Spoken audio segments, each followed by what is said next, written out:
Cette histoire-là est arrivée au temps où les poules avaient des dents, les oiseaux des écailles et les poissons des plumes. Les hommes et les animaux à cette époque-là se parlaient et ils se comprenaient. Il n'y avait ni bagarre, ni de chicane, rien. Eh bien, dans ce temps-là, vivait de l'autre côté de la mer, dans un pays de lacs et de montagnes, un roi, une reine et leur fils, le prince heureux. On l'avait surnommé comme ça parce que ce prince-là, quand il est né, il n'a pas pleuré. Non, mais pas du tout, pas du tout. Lui, il a ri, d'un rire sonore qui a résonné dans tout le château. Et depuis ce temps-là, il n'a pas perdu cette habitude. Il riait, il souriait, il était toujours de bonne humeur. Et alors, on l'a appelé le prince heureux. Pour ses 18 ans, le roi et la reine lui ont offert un beau cheval blanc. Et le prince s'amusait tous les jours à sortir, à galoper dans tout le pays. Ce soir-là, il rentrait au château quand il s'est arrêté pour regarder en contrebas, sur la place du village, le marché. Ah, il y avait beaucoup de monde. Les acheteurs, les vendeurs, ça criait, ça chantait. Et le prince observait tout cela, quand tout à coup, le cheval l'a désarçonné et il est parti au grand galop vers la place du marché. Ah, bien sûr que le prince a essayé de l'arrêter, mais le cheval, il galopait. Il est arrivé sur un étalage de poterie et il a tout cassé. Quand le prince est arrivé, il n'y avait là que de la poussière et du sable. Il a demandé aux marchands à qui appartenait cet étalage. Et les marchands l'ont regardé et lui ont dit « à elle ». Et c'est à ce moment-là qu'est arrivée une femme grande, mince, les cheveux noirs jusqu'à la taille. Elle a regardé le prince et elle lui a dit « Prince, tu retrouveras ton sourire et ta joie de vivre le jour où tu découvriras le pays des 3 oranges d'amour. » Puis, elle s'est retournée et elle est partie. Mais bien sûr que le prince lui a demandé où se trouvait ce pays. Bien sûr que le prince a essayé de la rattraper, mais la femme a disparu. Le prince est rentré chez lui au château. Il a été voir son père, le roi, et il lui a posé la question « Père, connaissez-vous le pays des 3 oranges d'amour ?»« Non, mon fils, je n'ai jamais entendu parler de ce pays. » Mais écoute, appelons ta mère. Et la reine est arrivée. Non, je ne connais pas ce pays, mais j'ai une idée. Demandons aux voyageurs. Et c'est ce qu'ils ont fait, ils ont demandé à tous les voyageurs, mais personne ne connaissait ce pays. Et le prince, depuis ce jour, a commencé à dépérir. Il ne riait plus, il n'avait plus goût à rien. Son sourire avait disparu, son rire aussi. Et un jour, il a pris la décision de partir lui-même à la recherche de ce pays. Et il s'est mis à marcher. Et vous savez maintenant que quand on marche, on fait du chemin. Et il est arrivé dans une forêt. Il y avait là une petite clairière, une cabane, et une vieille était assise sur un banc devant sa cabane. Elle dormait. Elle était toute habillée en noir. Elle a ouvert un œil, puis un deuxième, et puis elle a regardé le prince et lui a dit « Oh, jeune homme, mais que fais-tu dans cette forêt où personne ne vient jamais ?» Le prince lui a dit qu'il cherchait le pays des 3 oranges d'amour. « Le connaissez-vous ?»« Oh, non. Non, je n'ai jamais entendu parler de ce pays, mais je peux appeler mes amis de la forêt. » Et la vieille s'est mise à chanter.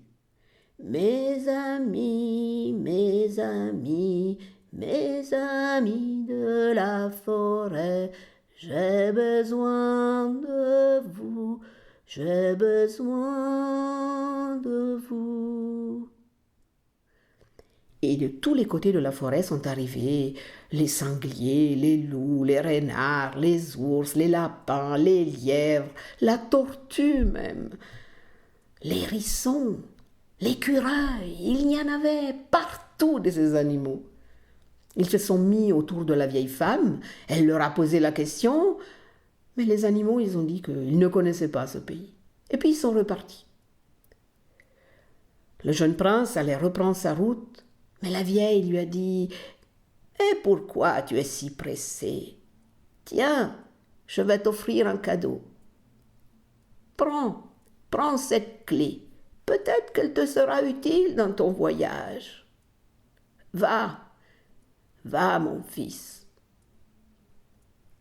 Et le prince a continué son chemin. Marche, marche aujourd'hui, marche, marche, marche, marche. Il est arrivé en haut d'une colline. De l'autre côté, il y avait un désert à perte de vue. Mais en regardant bien, entre les dunes, il a vu un arbre. Ah oui, c'était un arbre. Et il y avait... Mais oui, il y a quelqu'un au pied de l'arbre. Alors le prince s'est dirigé vers l'arbre.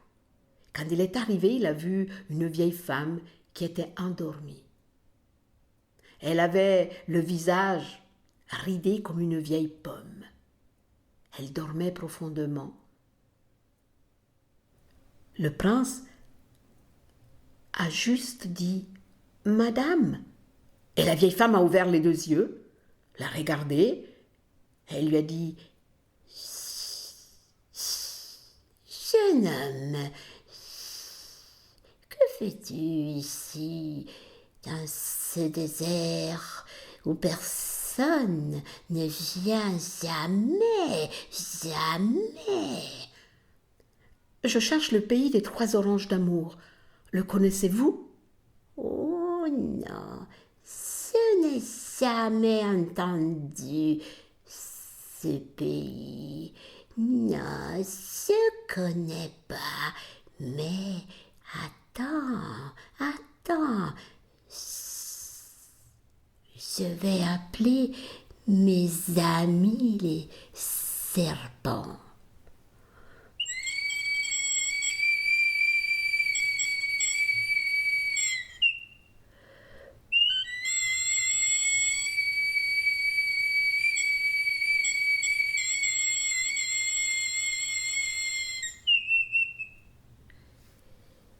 Et de tous les côtés du désert sont arrivés des serpents.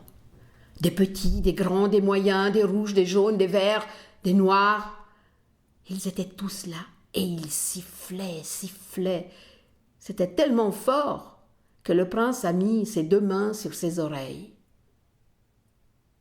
Puis le silence était revenu. Les serpents avaient arrêté de siffler. Ça veut dire non dans le langage des serpents.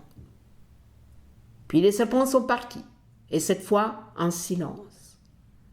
Le prince a remercié la vieille femme, il allait se remettre en chemin, quand la vieille femme lui a dit « Mais attends, tiens, je vais t'offrir ce sac de noix. Il pourra sûrement être utile dans ton voyage. » Le prince a pris le sac de noix et il a recommencé à marcher. Et marche aujourd'hui, et marche demain, c'est en marchant que l'on fait du chemin. Et marche, et marche aujourd'hui, et marche demain, c'est en marchant que l'on fait du chemin. Il est arrivé à la mer. Il y avait là une plage de galets, et assise devant une cabane, il y avait une femme. Elle était encore plus vieille que les 2 autres femmes qu'il avait déjà rencontrées. Elle avait la peau noire et ridée, Ses mains aussi, elles étaient toutes noires et ridées, et ses longs cheveux se perdaient sur la plage. Le prince s'est approché et la femme s'est réveillée au bruit des galets. Elle a ouvert les yeux, elle lui a dit « Oh, quelle surprise! Qui es-tu? Pourquoi tu viens sur cette plage où personne ne vient jamais? Jamais! Je cherche le pays des 3 oranges d'amour. Le connaissez-vous? Oh non, je ne connais pas ce pays. Mais attends, je vais appeler mes amis les poissons. » Et la femme a appelé les poissons. Poissons de la mer, poissons de la mer, venez ici. Poissons de la mer, poissons de la mer, venez ici. J'ai besoin de vous. Et de tous les côtés de la mer sont arrivés des poissons, des tout petits, des moyens, des grands. Il y avait même là la baleine. Et la femme leur a posé la question à tous ces poissons qui couvraient la mer entière. On ne voyait plus l'eau, on voyait que des écailles qui brillaient au soleil. Elle leur a posé la question s'ils connaissaient le pays des 3 oranges d'amour. Mais les poissons sont partis en silence. Ça veut dire non dans le langage des poissons. La baleine, elle s'est enfoncée dans l'eau la première. Et puis tous les autres ont suivi, en silence. Le prince a remercié la vieille femme, allait se remettre en chemin quand elle lui a dit « Mais attends, tu es drôlement pressé, toi. Oh, oh, oh, oh. Tu sais, le chemin va être long. Et il faut avoir de la patience, de la patience. Oh oui, tiens, j'ai un cadeau pour toi. Cela peut-être te sera utile dans ton voyage. » Et elle lui a donné un peigne en écaille. Et le prince s'est mis à marcher. Il marche aujourd'hui et marche demain. C'est en marchant que l'on fait du chemin. Marche aujourd'hui, marche demain, marche aujourd'hui, marche demain. C'est en marchant que l'on fait du chemin. Chemin, chemin, chemin.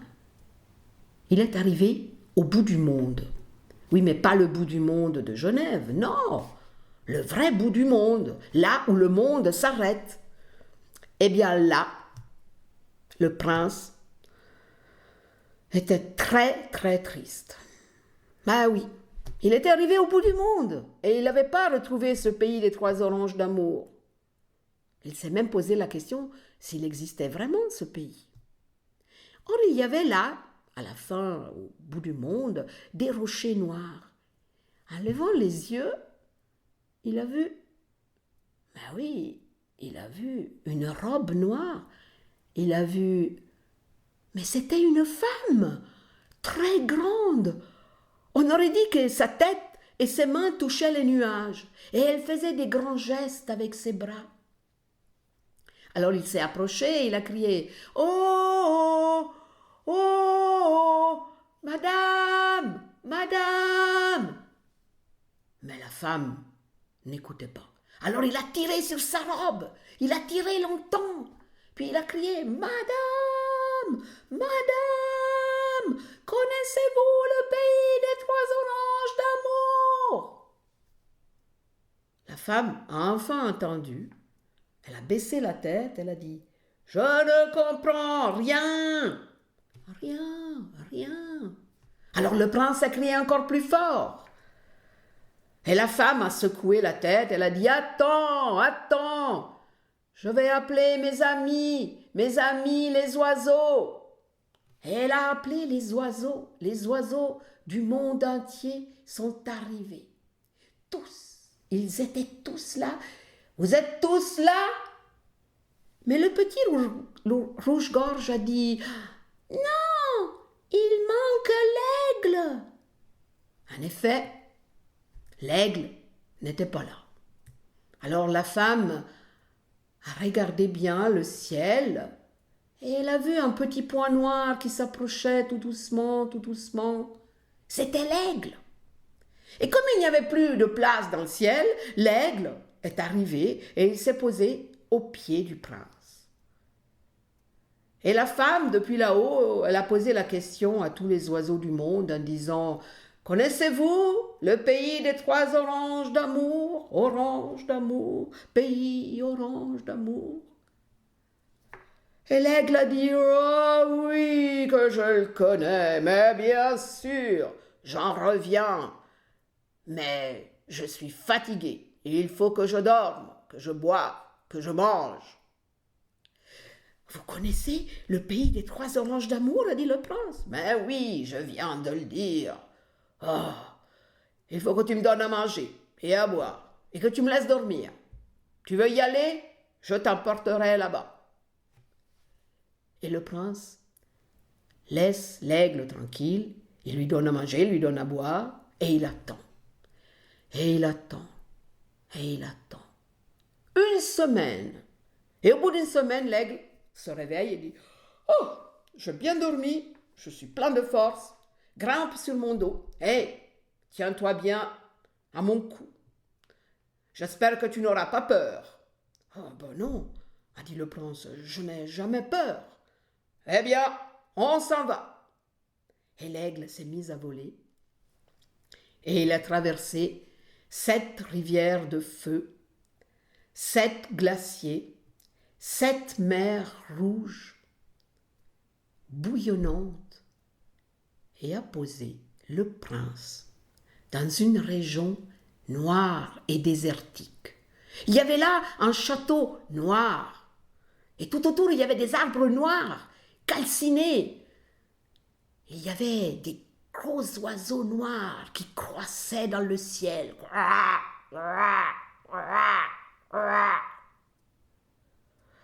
L'aigle a dit au prince « Fais vite, j'aime pas trop ce pays. Vas-y, je t'attends. » Le prince s'est approché de la porte du château, mais la porte était fermée. Ah, mais il avait la clé. Alors il a pris la clé, il l'a mise dans la serrure et cric, crac, cric, crac, et la porte s'est ouverte. Alors le prince est rentré dans la première cour. C'était tout noir, silencieux. Le prince marchait.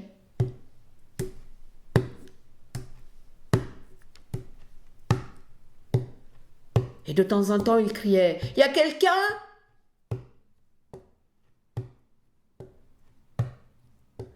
Quand tout à coup, il a entendu un bruit et il a vu venir vers lui des bêtes. Il n'avait jamais vu des bêtes comme ça. Elles avaient des longs dents pointus, des yeux globuleux, des écailles, des plumes, des griffes, des grosses bouches. Et elles s'approchaient de lui. Et le prince s'est rappelé qu'il avait le sac de noix, alors il a jeté aux bêtes le sac de noix, et puis il s'est mis à courir. Il s'est mis à courir, à courir, à courir, à courir, à courir, à courir. Et il est arrivé au pied de l'escalier qui grimpait tout droit dans la tour. Il a grimpé les marches. Il est arrivé devant la porte et il a ouvert la porte. Il lui faisait sombre. Il est rentré dans une petite pièce. Et là, il y avait une femme, une vieille femme, très très vieille. Elle était toute courbée. Elle avait des griffes. Elle avait des longs cheveux. Mais ses cheveux, ils s'étaient emmêlés avec la chaise, avec le plancher. Elle a ouvert un œil, elle a ouvert le deuxième œil, et elle a dit « Je t'attendais, oh, je t'attendais, coiffe-moi !» Alors le prince s'est approché, et il a commencé à coiffer la vieille femme. Et de la tête de la vieille femme tombaient des serpents, des araignées, de la vermine. Mais lui, il a continué. Il l'a coiffée. La vieille femme s'est étirée. Oh, oh, je me sens bien. Oh, je me sens mieux. Libre. Merci, merci. Puis elle s'est levée, elle s'est approchée d'une petite armoire, elle a ouvert la porte de l'armoire et elle a sorti 3 oranges. Elle les a données au prince en lui disant « Écoute, je sais que tu cherchais cela, mais écoute-moi bien, tu devras les ouvrir. » Mais le prince n'a pas écouté. Il courait déjà dans les escaliers. Il avait peur que les bêtes le dévorent. Alors il a couru. Mais heureusement, les bêtes continuaient à manger les noix. Et le prince est passé à côté d'elle. Et il a continué à courir. Et il a claqué la porte. Il s'est trouvé à l'extérieur. Il a grimpé sur le dos de l'aigle, et l'aigle s'est mise à voler. Et elle a survolé les 7 mers rouges et bouillonnantes, les 7 glaciers et les 7 rivières de feu, et a posé le prince au bout du monde. Le prince a remercié l'aigle, et il a continué son chemin. Marche, marche, marche, marche aujourd'hui, marche demain, c'est en marchant que l'on fait du chemin. Ce prince-là avait quand même envie de voir qu'est-ce qu'il y avait à l'intérieur de ces oranges. Alors il a pris son couteau. Il avait toujours un couteau sur lui. Il a ouvert la première orange. Et de l'orange s'est échappée une femme belle. Elle avait des longs cheveux noirs, des grands yeux noirs, des lèvres rouges, la peau blanche. Elle lui a demandé « Prince, prince, donne-moi à boire, j'ai soif, j'ai soif. » Mais le prince n'avait pas d'eau et la jeune femme a disparu. Alors le prince a continué son chemin. Marche aujourd'hui, marche demain, c'est en marchant que l'on fait du chemin. Il est arrivé dans une forêt et là il s'est mis à ramasser des myrtilles, des petites fraises, des petites framboises. Puis il a ouvert la deuxième orange. Et de l'orange s'est échappée une femme, la peau blanche, les cheveux blonds et bouclés et des grands yeux bleus, bleus comme un ciel de printemps. Et elle aussi a demandé au prince « Prince, prince, donne-moi à boire, j'ai soif, j'ai soif. » Le prince lui a tendu les baies en disant « Tiens, mange, il y a un peu d'eau là-dedans. » Mais la princesse a disparu comme la première. Alors le prince s'est dit « Eh bien, cette orange-là, je vais la garder et je vais l'ouvrir seulement quand je serai près d'une fontaine, d'un lac, d'une rivière. » Et il a continué son chemin. Et marche aujourd'hui et marche demain, c'est en marchant que l'on fait du chemin. Et marche aujourd'hui et marche demain, c'est en marchant que l'on fait du chemin. Il est arrivé près d'une fontaine. À côté de cette fontaine, il y avait un immense noyer. Il a ouvert l'orange et de l'orange s'est échappée une femme, les cheveux roux, les yeux verts, un beau sourire. Elle lui a dit « Prince, prince, j'ai soif. » Et le prince lui a dit « Bois, bois. » Et la princesse de l'orange s'est mise à boire. Et lui, il la regardait, il la trouvait tellement belle, tellement belle. Mais, je ne sais pas si vous savez, mais quand on sort d'une orange, on n'est pas ni orange, ni multivitaminé, non, on est toute nue.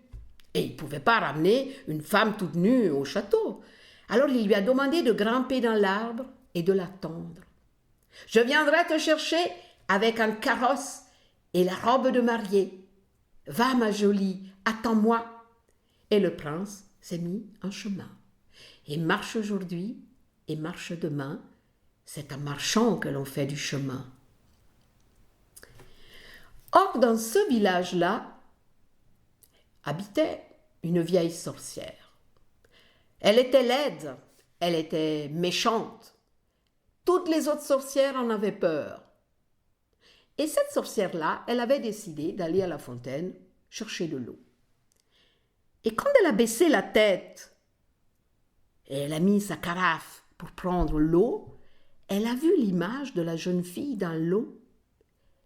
Et elle a pensé que c'était elle. Alors elle a commencé à rire et à dire « Oh, que je suis belle! Oh, que je suis belle, belle! Oh, oh, oh, oh, oh, oh. » La jeune fille dans l'arbre a ri. La sorcière a levé la tête et quand elle a vu cette beauté, elle a failli s'étrangler de jalousie. Elle lui a dit « Qu'es-tu? Que fais-tu là-haut ?»« J'attends le prince. J'attends le prince. »« Ah, tu attends le prince. Oh, c'est bien joli, mais tu es un peu décoiffée. Descends, ma jolie, je vais te coiffer. Viens, viens, n'aie pas peur, viens. » Et la jeune fille est descendue de l'arbre. Elle s'est assise à côté de la vieille sorcière et la sorcière a commencé à la coiffer. Mais tout doucement, elle a sorti de sa poche une longue aiguille qu'elle a enfoncée derrière l'oreille de la jeune fille en disant « Colombe tu es et colombe tu resteras ». Et en effet, la jeune fille a été transformée en une petite colombe qui s'est envolée en pleurant. La vieille sorcière a pris la place de la jeune fille et elle a attendu. Le prince arrive. Il descend du carrosse. Il s'approche de l'arbre et dit « Ma jolie, je suis là, j'ai la robe avec moi, viens !» Mais quand il voit cette femme si laide, il a eu un sursaut, il a dit « Mais ce n'est pas toi ! Non, mais qu'est-ce qui se passe? Qui es-tu » ?»« Oh, du calme, le prince, » a dit la sorcière. « Ah, tu sais, j'étais à l'intérieur d'une orange, j'étais bien nourrie, j'étais bien vitaminée. Eh bien, tu comprends, le soleil, l'air m'ont rendu comme ça, mais dès que tu m'auras épousée, je redeviendrai comme avant. » Alors le prince a fait descendre la sorcière, l'a fait rentrer dans le carrosse et il l'a habillée et ils se sont rendus au château. Sur la place du château, il y avait tout le monde. Tout le monde était là, le roi, la reine. Et la reine était si impatiente de voir cette beauté que son fils lui avait décrit. Le carrosse s'arrête, le prince descend. Il n'avait toujours pas retrouvé son sourire. Il a donné la main, mais quand tout le monde a vu ce laidron, la reine s'est évanouie. Le roi ne savait plus quoi faire. Et une petite fille a dit « Maman, mais qu'est-ce qu'elle est laide, la princesse ?» Le prince a dit qu'on prépare la noce. Et on a préparé la noce. On a mis les drapeaux aux fenêtres, les fleurs, on a dressé les tables, on a invité les musiciens, les conteurs, les danseurs. Et tout le monde essayait d'être heureux. Et pour clore le tout, on avait invité Giovanni le cuisinier. Et Giovanni était dans sa cuisine ce jour-là. Il avait mis 300 poulets à rôtir. Bah oui, à l'époque, il y avait des fours immenses. Et il était là, et il regardait les poulets qu'il avait bien badigeonnés d'huile d'olive et de romarin. Ah, il était content, Giovanni. Ah, questo paese bello, tarirari, rarira, tarirari, rara. Quand tout à coup, il a entendu une voix derrière lui qui lui disait « Cuisinier, cuisinier, que fait-il mon bien-aimé? Cuisinier, cuisinier, est-ce qu'il est déjà marié ?» Giovanni se retourne et il voit là une petite colombe. Mais c'est elle qui parle et qui chante. Oh, Giovanni reste la bouche bée, puis il s'approche de la colombe, mais la colombe s'envole. et les poulets ont brûlé. Une épaisse fumée noire est montée jusqu'aux appartements du roi. Le roi le fait appeler. « Giovanni, Giovanni, oh, tu es en train de tout brûler. Enfin, tu es censé préparer le repas de mariage de mon fils. Alors, donne-toi de la peine. » « Mais majesté, c'est pas ma faute. »« Ah, c'est pas la mienne non plus. »« Non, je sais bien, mais c'est pas ma faute, majesté. »« Écoute, Giovanni, si demain tu brûles encore quelque chose, je te coupe la tête. Allez, pars. » Giovanni, lui, il tenait beaucoup à sa tête. Ah ouais. Et le lendemain, il ne savait pas quoi faire. Il était là, il regardait d'un côté le rebord de la fenêtre, et puis en même temps, il avait mis ses beaux gâteaux au chocolat, et ils étaient déjà en train de lever. Oh, et ça sentait bon le chocolat. Mais Giovanni, ce jour-là, ne chantait pas. Non, il était inquiet. La colombe est arrivée, et elle a dit « Cuisinier, cuisinier, que fait-il mon bien-aimé? Cuisinier, cuisinier, est-ce qu'il est déjà marié ?» Alors Giovanni, il a couru vers la fenêtre, mais la colombe s'est envolée et les gâteaux ont brûlé. Et une épaisse fumée noire est montée jusqu'aux appartements du roi. Le roi l'a appelé. « Giovanni, ti avevo detto di fare attenzione. » Je t'avais dit de faire attention. Tu m'as pas écouté. Tu as laissé brûler les gâteaux. Majesté, voglio dirle qualche cosa. Je vais vous dire une chose. E c'est pas ma faute, majesté.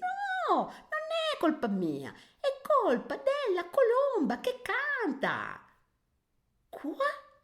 Oui, il y a une colombe qui me demande si votre fils est déjà marié. Giovanni, je ne sais pas si c'est la chaleur de la cuisine ou si tu as perdu la tête. Écoute. Si tu tiens ta tête, demain, tu me ramènes cette colombe. Je veux la voir. Le lendemain, Giovanni n'a rien fait. A pris un filet de pêche et il était là, prêt à attraper la colombe dès qu'elle poserait ses petites pattes sur le rebord de la fenêtre. Et dès que la colombe est arrivée, hop, il l'a prise et il l'a apportée au roi. Il y avait là, dans la salle du trône, le roi, la reine, la sorcière et le prince. Et la sorcière, quand elle a vu cette colombe, elle a dit « Oh, j'aimerais bien manger son cœur !» Mais le prince a dit « Giovanni, viens ici, viens avec cette colombe. » Giovanni s'est avancé et il l'a donnée au prince. La vieille sorcière, pendant que le prince prenait la colombe dans ses mains, elle s'est levée tout doucement, elle a pris le couloir, elle a ouvert la porte, elle a descendu les escaliers et puis elle a couru, tellement couru qu'elle est sortie de l'histoire et qu'on ne l'a jamais plus revue. Quant au prince, lui, il caressait la tête de la colombe qui se laissait faire. Et il a senti quelque chose de dur. Mais qu'est-ce que c'est que ça ? Et il a tiré la longue aiguille fine, et devant lui est apparue la jeune fille de l'orange. Et comme elle était toute nue, on a vite apporté la robe de mariage. Et comme la noce était prête, on les a mariés. On dit que ces deux-là, ils ont vécu heureux, très heureux. Moi, je vous dis que s'ils ne sont pas morts, peut-être bien qu'ils vivent encore. Et cric et crac, mon histoire est dans le sac.